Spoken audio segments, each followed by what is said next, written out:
Pasadita, se está bajando la temperatura, 16 grados, está llovinando, llovina más, menos en Buenos Aires. Nos relajamos, cafecito, un poquito de mate. Momento del íntimo, claro, mira quién viene. Claro, él es actor y productor. Sus inicios en la popularidad fue digna de una alta comedia. Luego llegó al edificio solo para parejas, mientras insistía en encontrar un inconquistable corazón. Su infancia y adolescencia transcurrieron en su Avellaneda natal, en el seno de una familia de barrio. En 4 años abandonó el colegio y se dedicó, claro, a la venta de ropa, hasta que un par de castings fueron el pasaporte directo a una prolífera carrera en cine, teatro y televisión. Su presente lo encuentra protagonizando la obra Druk. En la comisión, también está, claro, en la comisión directiva de Sagay, defendiendo las políticas culturales y derechos de propiedad intelectual para los actores. Señores, Pablo Echarri. ¡Bravo! ¡Qué bien todo! ¿Qué haces? ¿Cómo te va? Lo que abandoné el colegio lo podías haber evitado. Te vi que me miraste. Yo sabía. Yo sentí que en ese momento hiciste cerrac. Dije, algo está mal de acá. Eviten la cosa negativa. No, él no sabía nada, que yo iba a abandonar el colegio y ya que empezaba a volver. ¿Por qué te trajiste? Para que se entere de cosas. Exacto. ¿Cómo andás? Muy bien, muy bien. Contento de estar con ustedes. Un placer Gracias por la recibirte. invitación. Gracias. Transitando Druk, ¿lo dijo Sí. bien? Sí, En el Metropolitan. Metropolitan, sí. Con ese profesor, ahí estamos viendo, espera. Sí, ahí estamos viendo, ¿eh? Con Joaquín Navarro, con el señor Guzmán. Con Carlito Portalupi. Hermosa dirección, aparte. Sí, Javier Dolce, adaptación y dirección. Sí. En realidad, originalmente fue una obra de teatro de una película premiada en los Oscars 2021 con mejor película extranjera. Esta película dirigida por Thomas Vinterberg, que es un extraordinario guionista y director, pero que construyó esta obra como primera, en versión original, como una obra de teatro. La garra Dolte la trae mucho a nuestra idiosincrasia y sobre todo le pone manos a la obra a la hora de construir un contenido sólido, atractivo, divertido y profundo, ¿no? Mucho cine, mucho teatro, mucha televisión. Siempre uno elige por algo cada obra. ¿Por qué le elegiste? ¿Por qué llegó? ¿Cómo llegó a tus manos ese personaje? Nos metemos un poquito en la obra, dale. Bueno, esto vino de manos de Pablo Compel. Ya hacía unos 10 años que no trabajaba en la empresa de Pablo, La Plaza, Metropolitan y demás. Gran producto. Una alegría muy grande para mí recibir de mano de él. Y obviamente bajo la dirección de Dolte, ¿no? Sí. Ya habíamos hecho con la misma producción y la misma dirección El hijo de puta del sombrero en el año 2012-2013. Sí. Así que ¿Qué pasa un con poco de 10 años después volví a esto. ¿Qué pasa con estos 4 profesores? ¿Por qué están ahí? ¿Qué está pasando? Profesores ¿Con qué me encuentro? están atravesando los 50 y están atravesando, como todos los hombres de 50, atravesamos dificultades, momentos amargos en nuestra vida. Es un momento bastante bisagra donde uno toma la medida entre el sueño que pudo cumplir y el que ya jamás va a cumplir. Pero poco hablamos de eso. Entonces, un balance de vida, ¿no? Claro, es una edad donde existe mucha plenitud, pero donde existen también muchas frustraciones. Estos 4 profesores están frustrados cada uno en su situación personal, tanto con el colegio, con la enseñanza y la docencia, como en su situación personal. Y es un viaje a lo largo de 1 hora y 20, donde uno de ellos, Carlito Portalupi, que cumple 50 años, viene con una teoría de un filósofo noruego que dice que el ser humano nace con un déficit del 0.5 de alcohol en la sangre, ¿no? Bien. Y que para poder tener una vida más musical, más agradable, más valiente, más lúcida, hay que meterse y copetearse con un 0.50, todo equilibradito, ¿no? Sí. El problema es cuando la cosa se va... Sí, cuando llega el 0.50. No, y cuando pasa. Cuando pasa. Porque generalmente cuando sucede con el alcohol, ¿no? De origen parecía ser como una apología donde íbamos a hablar de que el alcohol es lo que va a salvar nuestras vidas y lo que nos va a dar más musicalidad para resolverla. Pero la historia muy inteligente y muy graciosamente te coloca en un espacio para darte cuenta que el esfuerzo lo tiene que hacer uno y que cualquier aditivo que venga por fuera solamente le va a complicar las cosas. Y el hecho que sean profesores es por algo, toca algo en común, que sean los roles, me refiero, que sean profesores. Exacto. Profesores de cole, que son muy amigos, que se juntan a comer y que, por ejemplo, Martín está atravesando un momento de desapego con la profesión, ¿no? Y está con dificultades, los alumnos están muy enojados, los padres están enojados porque él está enojado con la clase, entonces todos tienen miedo que no aprueben los exámenes, entonces él utiliza ese 0,5 y esa posibilidad de colocarse un poco como para sacar un poco la alegría hacia afuera, ¿no? Porque él está atravesando un momento en su vida personal que le genera amargura y que obviamente la traslada a los chicos, ¿no? No es menor que sean profesores de secundaria para mí. No, es un buen lugar donde hurgar esa situación. Porque es justo lo que vos hablabas, ¿no? La crisis de los 50, sí. Pero estás hablándole a una generación que tiene o el desgano por lo que venga, o todo lo contrario, la alegría y la ilusión de me voy a comer el mundo, ¿no? Sí, y cómo ha cambiado, cómo estos hombres que enseñan a los chicos, hay un abismo en el medio, ¿no? Qué sé yo, todos soñamos, yo sueño cuando encarno este personaje en estos profesores a la vieja usanza, ¿no? Los que entusiasmaban a sus alumnos, los que ponían el corazón y los que trataban de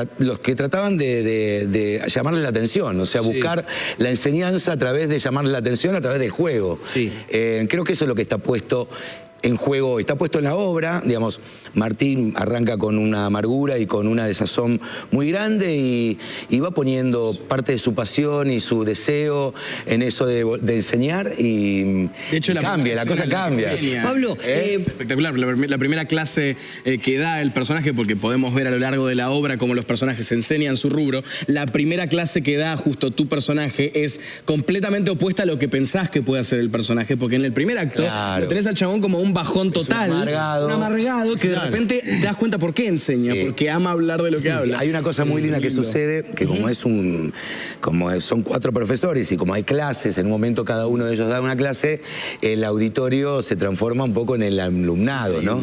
Y hay algo ahí de la ruptura de la cuarta pared que es muy interesante y que el público, me voy dando cuenta que agradece cada vez más, ¿no? Ver los actores arriba del escenario con la cuarta pared, como metiéndose en la intimidad de esos actores o de esa historia, pero de golpe esa cuarta pared se rompe y genera algo en el público muy particular. Pablo, me bajo un poquito del escenario de Droc. Dale, donde quieras. ¿Y qué fibra a vos te toca este personaje, bajándonos del escenario, esta obra? ¿En qué lugar te encuentras? ¿Qué fibra te toca? Desde el profesor, desde las secundarias, del colegio, desde los 50 del balance. Sí. ¿Por dónde va? ¿O por dónde fue a vos, ya Pablo, puntualmente abajo del escenario? Sí, lo primero que me toca es hacer, siempre con trabajando en este oficio, uno toma distancia del personaje al que le toca encarnar y generalmente hace un paralelismo con su propia vida. Es inevitable, es inexorable. ¿Qué te pasa con eso? Sí. Y la verdad es que yo me siento mucho más afortunado que Martín. Yo tengo 56 años y me encuentro lo que sucede a Martín, que está desconectado de su esposa, que sus hijos... Sacame del personaje de Martín. A vos, Pablo. Eso te voy a llevar a Pablo. Lo que le pasa a Martín a mí no me pasa. Yo tengo hijos extraordinarios que obviamente que yo hago trabajo para que mis hijos me presten atención o que disfruten un buen momento conmigo, pero me quieren ver. O sea, no le pasa a Martín, lo que pasa a Martín los hijos lo esquivan, o que la esposa prefiere no verlo, que está todas las noches de guardia. Mi relación con mi esposa es totalmente diferente a esa. Sí. Hay una construcción a lo largo de los años que me hace mucho más afortunado que Martín. Entonces, también me da la posibilidad de poder actuar y representar el personaje desde un lugar donde no estar sufriéndolo en la vida real, ¿no? Claro. O sea, siempre es mejor estar actuando y mostrarle al espectador un personaje caído, dolorido, atravesado, y en la vida real que la cosa te vaya mucho mejor. Escúchame, Antonio siguió o tenés vos los recortes, leí eso, ¿no? Los recortes viejo, de cuando... ¿Lo que guardaba mi viejo? Sí. Y mi viejo era diariero. No, pero digo que esto de ser el fanático, ¿no es cierto? Tuyo, por supuesto. Sí, bueno, aparte estamos más allá de su donde no estaban las redes sociales y donde ni siquiera existía internet, entonces cuando hacías un trabajo, la cosa salía o en una revista, salía o en la TV Guía, o salía en la TV y Novelas, o en la Teleclick, o en Gente, o en Caras, o en, no sé, alguna de esas, ¿no? ¿Y conservás eso o no? Mi vieja lo recortaba, mi vieja lo recortaba siempre, sí, lo tengo un montón. ¿Y qué pasaba con ese Pablo cuando empezaba después de Brasil, cuando volviste, el cast. No sabía que habías hecho esto. No habías hecho. Que rebotaste, no sé cómo es, de amigos son los amigos. Canal 13, no, ahí quedé. En Canal 13, en el mismo casting que hizo la mamá de Luca, a mí me echaron una patada. Ese, claro. Querían un tipo de gente, Pablo, que Claro. Buscaban gente, primero más clara, seguro. Y después, Con claridad. Sí, no, por claridad. Claro. Pero bueno, eso inclusive fue un hecho concreto que me llevó adelante a seguir insistiendo y buscando, y fue muy poco tiempo el que sucedió, que empecé a trabajar y a hacer castings. Hice uno muy especial para Amigos son los amigos, sí. Y ahí eligieron parte para el programa, pero después para un programa que empezaba en unos meses, llamó Solo para parejas. Claro, en Canal 9, que iba a los Heli sábados y los 3378. Claro, yo empecé ahí. Y yo empecé en Inconquistable Corazón, querés decírtelo acá. Qué viejo que somos, hombre. No, habla de vos. No, habla de vos que me hablas a mí. Vos sos joven, Claro, yo empecé y vos ya eras. Yo empecé, para escucharme, yo empecé y vos ya eras. Imagínate la diferencia. Viejo, querés decir. No, pará, cuando arrancamos en Inconquistable, te cuento qué hacía yo. Sí. En Inconquistable era el primer estudio, ¿te acuerdas que íbamos bajo los escombros? Sí, claro. Para llegar al estudio. Cuando Dorrego, el estudio número 1, y lo más era una obra en construcción. Claro, y ahí yo era parte de los alumnos que estaba con Oreiro, con Claro, y vos ya eres una figura con la Crum. Natalia era extra en ese. Claro, estaba Albertario. Claro. Y vos ya eras un galán con la Crum. Yo venía de hacer Solo para parejas y había hecho un par de capítulos, un capítulo muy importante en alta comedia, sí, señor, con Graciela Borges. Wow. Eso ya me había... Claro, la competencia era menor, entonces yo ya me había posicionado en otro lugar inmediatamente. Mirá, ahí tú lo ves. Esto es... Mirá, Solo para parejas. El pelo. Esto es la Victoria Oneto, esta es la Oneto. Victoria Oneto. Esta es la Oneto, esto es Solo para parejas. ¿Cuántos años tenías ahí, te acordás? Ahí tenía 23 años. Ya lo Oneto. 24, sí. Fíjate 24 años, que fue el comienzo. En esos momentos, la verdad que esta reflexión me viene por Juan Gil Navarro, porque lo escuché en una entrevista hace un tiempito acerca de lo que sufrió tener que bajarse del galán, para no quedar pegado al galán, cuando él renuncia a Floricienta, todas las críticas que recibió, y cómo él no podía hacerle entender a la gente que él no quería quedar encasillado en el galán, que quería salir para poder hacer otras cosas como actor y demás. Y creo que vos también sufriste el efecto galán, como le ha pasado a otros muchos actores. Tengo la teoría de que hoy por hoy no existe tanto el tema del galán. ¿O estoy equivocada? Mira, yo creo que siempre va a existir el prototipo, el arquetipo del galán, ¿no? Ese héroe que cuenta esa historia, que básicamente cuenta ese camino del héroe, que generalmente tiene ciertas características físicas, es joven, básicamente es joven, es fuerte porque se tiene que echar sobre los hombros el futuro y el destino de toda su comunidad, entonces, y generalmente tiene cierto atractivo. Lo que creo que sucedió en la Argentina de hoy es que cambió el paradigma a la hora de la producción, digamos, en la Argentina, que yo nací con novelas, con 3 novelas haciéndolo en cada uno de los canales, con cantidad de películas haciendo, esa Argentina hoy no existe. Entonces se desdibujó. Hoy no hay galanes porque no hay novelas donde meter los galanes. O sea, si las novelas existieran, si estuvieran produciendo, hubiese galanes nuevos que estarían compitiendo y siendo los nuevos prototipos de estos tiempos que corren. Por eso no es que cambió tanto. Pero por eso, es pregunta, digo, va a las plataformas. Pero las plataformas no llegan a cubrir primero la gran oferta artística que existe, ¿no? Las plataformas, vos fíjate que son un hallazgo, son el presente y el futuro de la actividad, pero sin embargo producen módicamente, digamos, producen producciones muy buenas, pero tienen una película, 2 películas, una serie.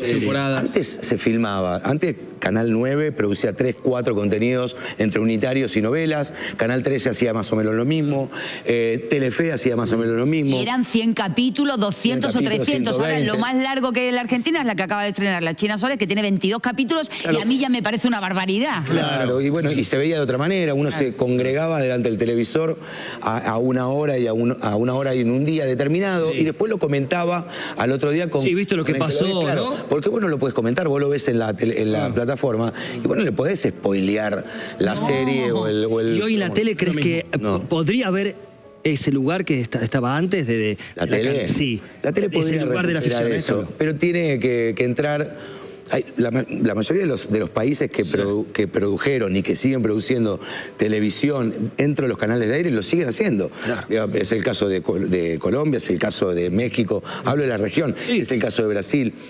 Acá en la Argentina tendrían que empezar a existir algunas herramientas, algunas leyes que impulsen al sector audiovisual, porque los sectores audiovisuales hoy son sectores que son impulsados industrialmente en cada uno de los países. Hoy hacer una novela, invertir en una novela, poner que un canal invierta 3, 4, 5 millones de dólares en una novela que tal vez no puede recuperar, ya es algo que no va a suceder. Claro. Entonces tiene que entrar en un sistema diferente que la Argentina aún no tiene.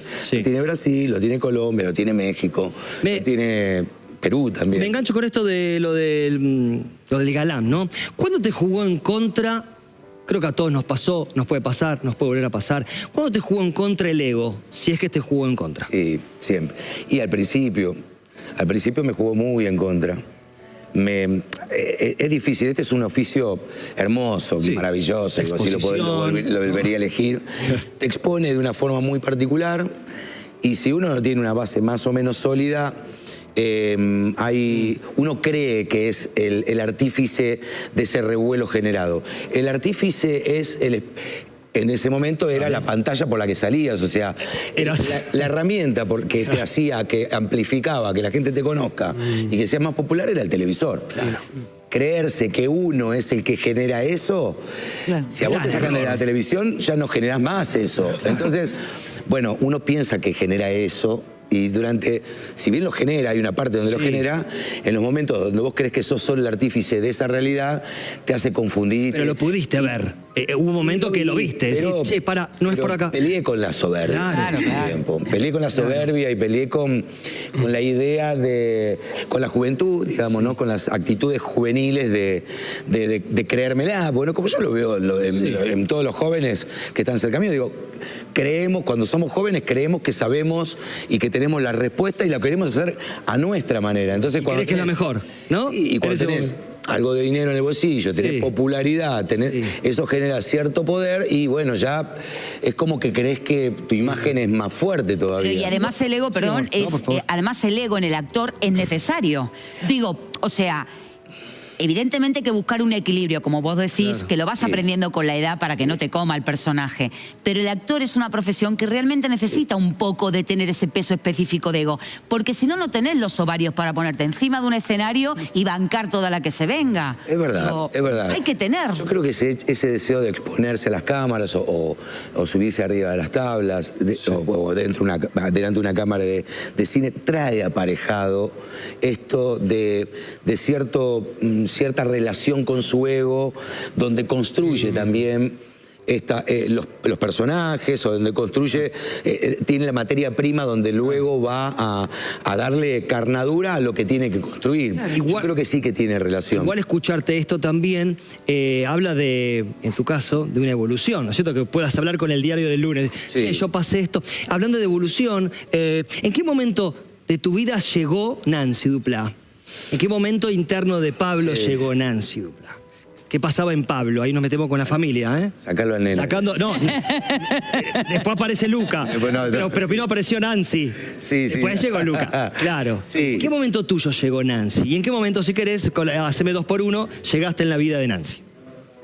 Bueno, yo creo que llegamos el uno al otro en el momento donde la sinceridad de lo que sentíamos era innegociable, digamos. Bueno. El construir una relación a partir de aceptarnos, de amarnos, de respetarnos y de construir con el otro era innegociable. Y ahí también entraba la verdad, ¿no? La necesidad de que la honestidad y la verdad sea la herramienta principal para moldear esa relación. Yo creo que yo voy a hablar de mí. Previo a la llegada de ella, usufructuaba un poco herramientas. La mentira la utilizaba de una forma un poco más desembosada. A ver. Y engañaba mucho más fácil. Pero la relación vinculada. Mis relaciones amorosas podían ser atravesadas. Superficial. Y podrían ser más laxas porque... el verso que le decíamos. No profundizaba. O el ser un seductor desmedido, digamos, este oficio. ni hablar ser un galán de novelas, te propone la posibilidad, dice, ni galán ni hablar, de seducir, de utilizar ciertas herramientas. Uno sabe que las tiene que usar para el público, para la novela, a veces traspasa y las utiliza para el mundo, y a veces uno hace muchas cagadas con respecto a eso, porque miente, genera realidades que no son. Entonces después uno en un momento determinado dice, bueno, ¿cuánto me sirvió esto? Bueno, ¿qué me sirve ahora? Me sirve construir algo de verdad. Está bien, pero eso llegó cuando... Llegó Nancy y dijiste, che, esto que hice hasta ahora... Esto lo voy a construir con verdad. Claro. Esto lo voy a construir con verdad. Digamos, la materia prima principal tiene que ser la verdad. Sí. Y la confianza. Y hablando de verdad... Fue diferente a todo. Bueno, por eso los años que hace que estamos juntos. Escúchame, hablando de verdad, y llega Luca. Llega Luca. Ya estaba Luca. Yo ya vine. Llega Luca a la vida tuya. Estaba desde antes por que decirlo vos, así. hermano. Claro, onda. Llega Luca a la vida de... ¿Y qué pasó? Contanos infidencias, cositas.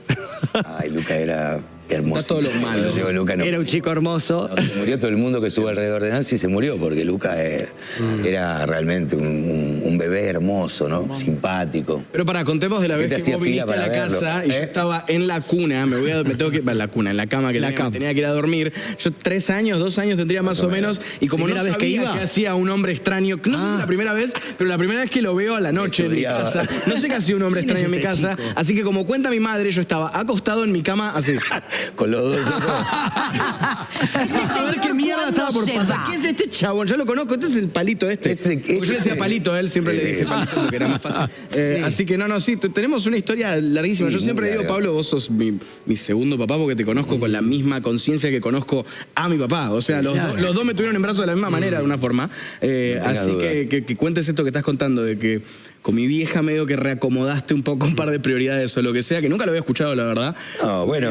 ¿Nunca habías escuchado esto? Me parece hermoso. Nunca había escuchado el tener que reacomodar un poco la estructura de algunas cosas. La llegada tuya a tu mamá fue algo que se concretó, que ella venía soñando y deseando hace un montón de tiempo.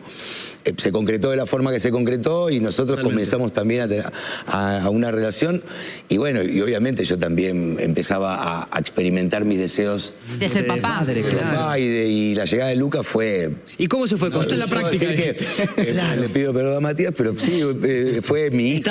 Está Matías. Matías, ¿cómo te va? ¿Y cómo se fue construyendo esta relación? Y con cierto ¿Fue más de vos, el momento más de él? ¿Fue un equipo? No, yo creo que seguro que puse, pero él era un nene extraordinario, era un nene para amar y para... Lo soy. Y muy simpático, muy locuaz y muy lindo, muy simpático. Sí. Yo creo que rompí un hielo y construí algo para que él me diera toda esa confianza y ese amor y esa luminosidad que él tiene, ¿no? Está bien. Tenía en ese momento. Pero esa base te sirvió, no es pregunta, creo que es una afirmación, para esa base con Luca, esta relación, para cuando después fuiste padre, me refiero a Morena y a Julián. Sí, no tengas dudas, mi primera experiencia... Ya estabas entrenado. Y mi primera experiencia como papá fue tenerlo cerca a Luca y claramente ya More entra con una experiencia diferente. Yo debo reconocer que a esa edad estaba un poco volado de cabeza. Claro. A ver, un tipo joven, buscando mi destino, ¿no? Muy James Dean la cosa, ¿no? Quería producir, recordemos... Fui fundador de Sagay, abrí Sagay, tenía una actividad muy grande la que yo hacía y había mucho de yo debo reconocerlo. Creo que es una de las cosas que fui aprendiendo en el camino y que fui dejando, fui donando importancia a mis hijos y fui dejando mi propia importancia. Tuve suerte de poder cumplir muchos sueños, pero después de construir una familia donde me daba cuenta que lo mejor de mí lo tenía que depositar en ellos, ¿no? Y Morena, que ahora es una figura. Y bueno, no tanto, pero es como que... Debutó, me refiero a es como que la publicidad. Mostró un poco su cara a la sociedad. Bueno, More es muy inteligente, muy trabajadora, tiene intenciones muy concretas de cosas y aparte es muy bella. Escúchame, ¿podemos poner la foto de... Esta foto explícamela, por favor, la que vamos a ver ahora, ¿eh? Sí, de chiquitito, del fútbol. Contame, ¿me contás el contexto, por favor? Y ¿Qué ves ahí en ese pibe chiquito que hay Pablito? Domínico, Sí, en el señor. jardín de mi casa, mi abuela tenía la característica de que tenía el jardín, uno de los jardines más lindos de Villa Domínico. Sí. Los conejitos típicos. Sí, hermosos. Alegría del hogar, había de todo. Y obviamente lo que veías de este lado era una reja bajita. Porque en esa época era reja bajita donde hacías así. Ahí había reja bajita en ese momento. Abrías la puerta porque estaba abierta, digo, ¿no? Sí, algo que dejó de existir. Y sí, estos camisetas del Club Deportivo del Sur, que es el club donde yo jugaba de chiquito. Y si ves Estaba este una pibe... cuadra ahí. Decís, che, Sí. bien este pibe, ¿estás orgulloso de lo que transitó desde ese momento hasta hoy que estás en este sillón? Y sí, Emi, sí, la verdad que sí. Soy muy agradecido con la vida que me tocó vivir. Soy muy afortunado. Yo conozco mucha gente que busca su destino, que ha buscado su destino, ¿no?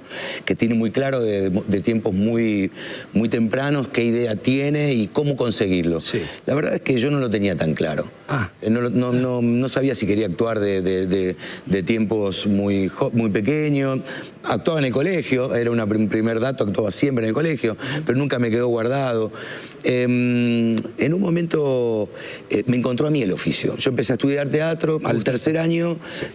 Debo reconocer, y no me quiero jactar, que era bastante bueno. Ok. O sea que lo que pasaba es que yo iba y siempre cuando llamaban de alguna producción a hacer algún casting o para dar algún personaje, siempre íbamos 7, 8, 10 de la escuela de teatro. Entonces decía, estoy bien. Y bueno, yo probé en ese casting que me echaron una patada de Canal 13 y fui a Canal 9 y me eligieron. Y desde ese momento no dejé más de trabajar. Escúchame, ¿hasta el 30 encontramos a Druk y después? Hasta el 30 de noviembre a Druk y después enero y febrero, del 8 de enero al fin de febrero. Metropolitan. Al Metropolitan. Ahí está. Che, ponele que... Mónica, gracias por haber estado. Un placer recibirte. Muchas gracias. Y mañana, como siempre, a las 5. Pero antes que nada, quería preguntarte algo para cerrar. Que nos queda poquito tiempo, pero no quiero dejar de hacerlo. Suponte que vamos ahora al Metropolitan. Sí. Te digo, ¿te gusta ir a ver teatro? A ver a compañeros. Sí, me gusta. Vamos al teatro, los dos solos. Pablo, te paso a buscar, dale, Emi. Genial, ahí bajo. Vamos los dos. Cierro el Metropolitan, porque dije, voy con Pablo. Cerrame el Metropolitan. Fila 5, los dos solos. Sí. ¿Puede ser? Fila 5, viste que fila 5 se ve bien. Si venís vos, te lo van a arreglar seguro. Sí, no, la digo, de parte de Nancy y de Pablo. Escúchame, entramos al teatro, fila 5, nos sentamos, los dos solos. Y entra por la derecha, ¿viste? Por bambalinas, por el escenario, Pablo Echarri. Sí. ¿Por qué lo aplaudís a él hoy? Por coherencia y perseverancia. Y humildad también. Gracias por haber estado acá. Aplausos, señores, Pablo Echarri. Será hasta mañana a las 5 en Cómo Estamos Hoy. Gracias. Muchas gracias.